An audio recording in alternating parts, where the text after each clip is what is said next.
Hey guys, I'm Emma and I'm telling it like it is, with a whisper of sarcasm and a whole shout worth of exaggeration. So please take 5 seconds to subscribe to my YouTube channel, because 1,000 subscribers and 4,000 hours of views equals to me starting to make money on YouTube, which would be awesome. So, 12 Christmas traditions explained by someone raised by wolves. Get ready for the hairy truths about how weird humans must be to an outsider. Ma, the more I get to know these humans, the more obvious it is that they're just crazy. We're now approaching Christmas and the holidays, and it just looks like a weird mix between a family gathering and the apocalypse. Here's how. 1. The Christmas tree. Ma, if you remember the last time I spoke with you, I mentioned how humans have issues with trees. Well, the plot thickens. They decide to basically cut up a perfectly good tree and watch it wither and die in their homes. And then they try to set it on fire with lights, then weigh it down with balls and other knickknacks, and then they leave it with their devious cats and or dogs. They at least keep the nettles by bunching them together and keeping them all in the same pot. Hopefully they then try to put it to some good use. And as if they weren't already happy enough about this tree death, they replicated by making that whole thing out of plastic?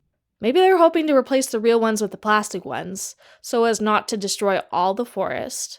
Ma, I couldn't tell you, but I do know this. The rage against the trees has no bounds. 2. The glitter. What is this horrible substance, and why does it get everywhere? Look, humans, trees aren't the enemy. Glitter is. 3. Holiday log. Look at this! Their hate for trees has reached a new level. They pretend to eat trees in front of the tree? That's torture. That's barbaric. That's animalistic. 4. Gingerbread men. Now they're eating things that they vaguely shaped just like them. I just can't. 5. Santa Claus. Okay, now this is a weird concept. The parents spend most of their lives telling their children to avoid strangers, but apparently a stranger breaking into their home through a chimney is an acceptable invader? They even build their home so it would be near on impossible to get through the chimney, or any part of the house, trust me. So I don't know how they expect this man to fit through that chimney, but that's beside the point. The point is that this frequent invader isn't a robber, as the humans usually fear. Oh no, he gives them clutter that they then have to sort through? Even better, they encourage this criminal activity by leaving him cookies. Hey, they even hope that this man has been spying on them all year, so that they are put on the nice list. I don't see how any of this situation is nice, but okay. But look, little child, not only is it okay for you to talk to him, but do please sit on his lap. What happens is stranger danger. 6. The food. So look, they prepare enough food to feed a mini army, and then they invite over a mini army. But then there's still tons of food left over, so they eat that same meal for the next week or so, after eating sickening amounts that first day. So basically, they make themselves sick for the next 1 to 2 weeks. On purpose. Then they drink raisins and wheat that has gone bad, which then obviously has toxic effects on them. But they apparently enjoy intoxicating themselves and encouraging each other to get intoxicated. They also seem to like cooking approximately the same things year after year and call it tradition. Why not just call it lack of inspiration? I couldn't tell you. 7. The time off. Most people get time off for the holidays and then others don't. Not sure how they pick who deserves it or not, but it looks pretty random to me. Also, it's pretty random why lots of humans work at these fairly repetitive jobs in fairly repetitive cycles. They say humans are creatures of habit, but this is basically like clockwork. Whatever clockwork might mean. It's just one of their definitely weird expressions, let me tell you. But what do they do with this time off? Eat to painful amounts, drink to painful amounts, and even socialize to painful amounts.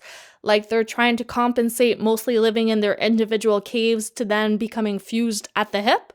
When I asked them why they don't space it out, a human replied, because we're too busy with work.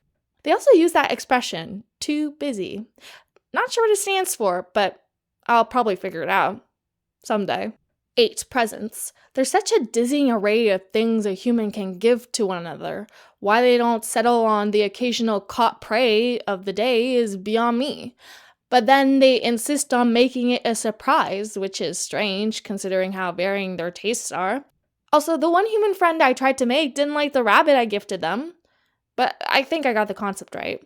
But get this, after running around trying to guess what the other person might like, they hide it in paper and ribbons and stickers and then try to hide it till it's Christmas?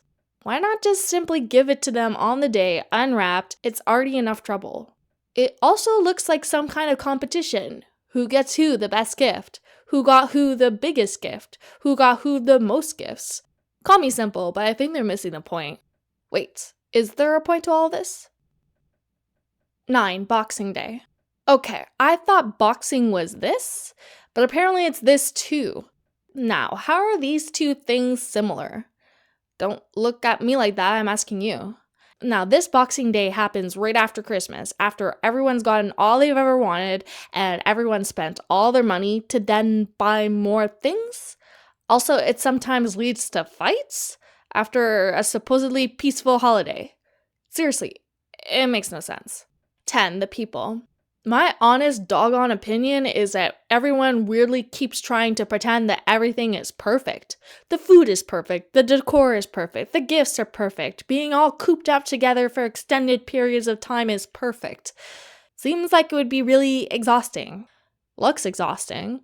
Also too, they seem to have these contests about whose decorations are the best, and a weird communal fascination in climbing flimsy tall objects to hang fires around their place.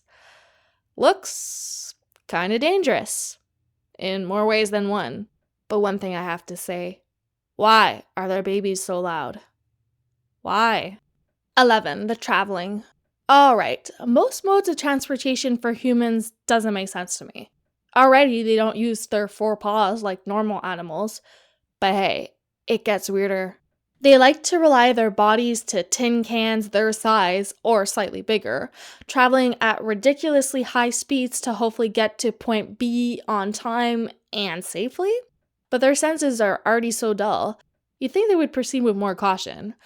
But hey, humans seem to like the thrill of being inside a tin can. But look, the flying tin cans look the most dangerous. But then, after all, they did go the 2-legged route, so. 12. The snow. Some of them require it.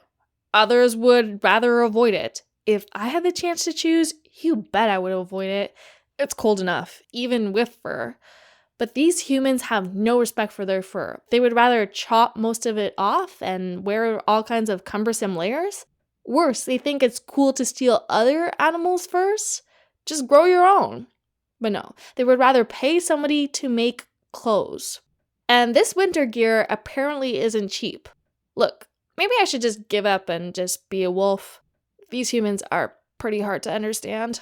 So that was 12 Christmas traditions explained by someone raised by wolves. Gotta love Christmas and all its weird but fun traditions. If you love this video, please take 5 seconds to like it and to subscribe to my channel. And tell me below what's a weird Christmas tradition that you just don't get. I promise to explain it, like someone raised by wolves. Thanks, guys.